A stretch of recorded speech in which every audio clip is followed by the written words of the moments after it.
joined by Jason Stubinskis, Managing Director of Los Cerros. Jason, thanks for your time. Thank you. 7 mil to about 80 mil market cap in the last 12 months. Clearly some big things have happened. What were they? Well, the big one was the development of Tesorito. So when we came on board into Los Cerros, which is now sort of 2019, mid-2019, we had two historic holes at Tesorito that were interesting. They were 200 metres and 300 plus metres, grading a gram per tonne from surface. And I think what many people didn't appreciate was that they were actually 90 degrees to each other. So they weren't two holes going down a narrow system, they were perpendicular. So there was the potential for length and width and depth. So in mid-2020, quarter three, 2020, we drilled a third hole, again perpendicular to one of those two. And that allowed people to work out volumes of Tesorito. And that moment in September, people realised that this is no longer a porphyry target, this is a legitimate at-surface, high-grade porphyry discovery. And that's why we've gone from 1.5 cents to 14, 15 cents. And as you said, market cap of 7 mil to bouncing around 80 or 90 mil now. And attracted some strong investor interest along the way? Yeah, in June of this year, I was doing a virtual roadshow through North America, and one of the world's biggest precious metal funds put their hand up and said, we want 5% of that company. And then a few hours later, another one of the same sort of ilk said the same thing. So we raised $10 million out of two precious metal funds, two of the top ranking precious metal funds in the world, and another 10 million out of our loyal shareholders and a few out of the UK to raise 20 million in June. So it's been a wild ride for the last 12 months, that's for sure. And now we've got $20+ million in the bank. And what do they want to see you do with that money? Well, we have 5 drill rigs running continuously, and that's been the case for many months now, and there's no intention of slowing down. We don't work on drilling campaigns, we just keep on using 5 rigs. We've got that many targets to pursue. So from here, news flow will be mostly drill results. With 5 rigs running, as you can imagine, there's a fair bit going on. And that's just not Tesorito. We have other targets that we're drilling at as well, within about a 3-kilometre radius. So news flow. I have said to the market recently that we're on target to produce a maiden resource at Tesorito.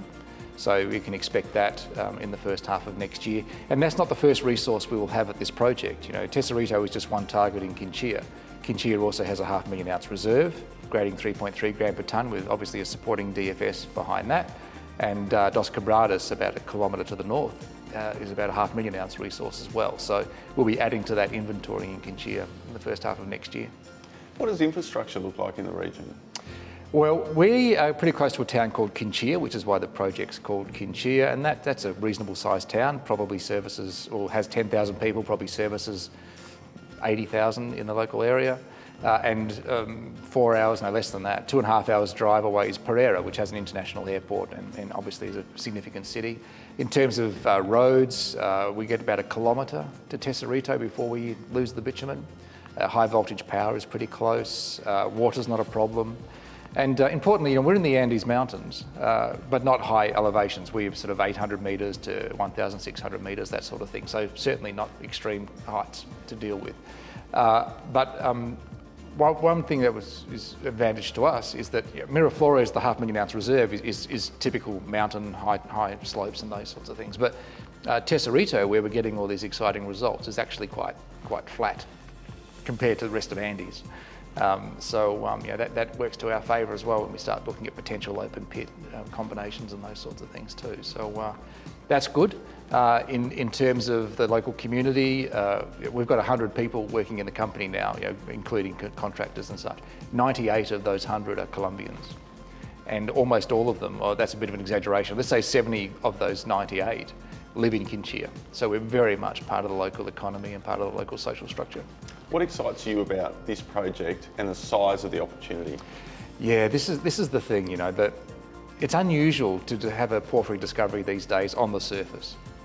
You're normally hundreds of metres, 100, 200 metres underground. But here we have a gold porphyry starting on the surface. But not only that, it's running at a gram per tonne. We've generated now 15 drill holes of over 200 metres starting on the surface, grading a gram per tonne. And some of those are much bigger. We have one drill hole, 628 metres, starting on the surface for 0.88 gram per tonne. 320 metres at 1.5 grams per tonne starting on the surface. And we've got a list like that, It's quite a unique discovery, Tesorito. It has been a big year, but clearly potentially a bigger year ahead. Exciting times for a well-funded Los Cheros. Jason, thanks for your time. Thank you.